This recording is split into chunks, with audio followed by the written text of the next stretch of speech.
बच्चों, पिछले वीडियो में हमने मेंडेलीव की आवर्त सारणी और उस पर आधारित उनका नियम के बारे में पढ़ा। आज इस वीडियो में हम पढ़ेंगे मेंडेलीव की आवर्त सारणी की विशेषताएं। तत्वों के गुणधर्म उनके परमाणु द्रव्यमानों के आवर्त फलन होते हैं। यह नियम सभी ज्ञात तत्वों के लिए लागू करते समय मेंडेलीव ने आज तक उपलब्ध जानकारी यह अंतिम न होकर उसमें परिवर्तन हो सकता है, इस विचार से उन्होंने आवर्त सारणी की व्यवस्था की। इसी के परिणाम स्वरूप मेंडेलीव की आवर्त सारणी में निम्न गुणधर्म दिखाई देते हैं।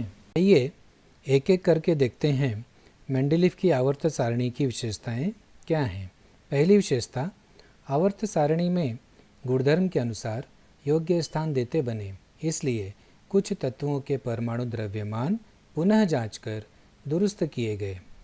मेंडेलीव की आवर्त सारणी में ये जो तत्व बेरिलियम है, पहले इसका परमाणु द्रव्यमान 14.09 था, परंतु कुछ समय पश्चात इसके द्रव्यमान की पुनः जांच की गई और तब इसका परमाणु द्रव्यमान पता चला 9.4।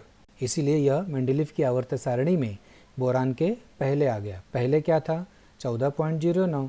बाद में जब 9.4 पता चला तो उसके स्थान को बदलकर बोरान के पहले आ गया। ठीक है, आइए अब समझते हैं मेंडेलीव के आवर्त सारणी की दूसरी विशेषता। बच्चों, जैसा कि हमने पढ़ा कि मेंडेलीव की आवर्त सारणी में कुछ स्थान रिक्त रखे गए थे, जैसा कि यहाँ आपको सारणी में दिखाई दे रहा है। उन्होंने उनमें से 3 अज्ञात तत्वों को नज़दीक के ज्ञात तत्वों के आधार पर एका बोरॉन, एका एल्यूमिनियम तथा एका सिलिकॉन ऐसा नाम देकर मेंडेलीव ने उनके परमाणु द्रव्यमान क्रमशः 44, 68 तथा 72 होंगे ऐसा दर्शाया। और जब इन तत्वों की बाद में खोज हुई तो इनका नाम पड़ा स्कैंडियम, गैलियम और जर्मेनियम। इस प्रकार से उन्होंने इन तत्वों के गुणधर्म के बारे में जो भविष्यवाणी की थी वो सब सही पाए गए। इस प्रगति के कारण मेंडेलीव की आवर्त सारणी के महत्व के संदर्भ में सभी को विश्वास हुआ एवं तत्वों के वर्गीकरण की यह पद्धति तुरंत स्वीकार की गई। आइए अब हम समझते हैं मेंडेलीव की आवर्त सारणी की तीसरी विशेषता।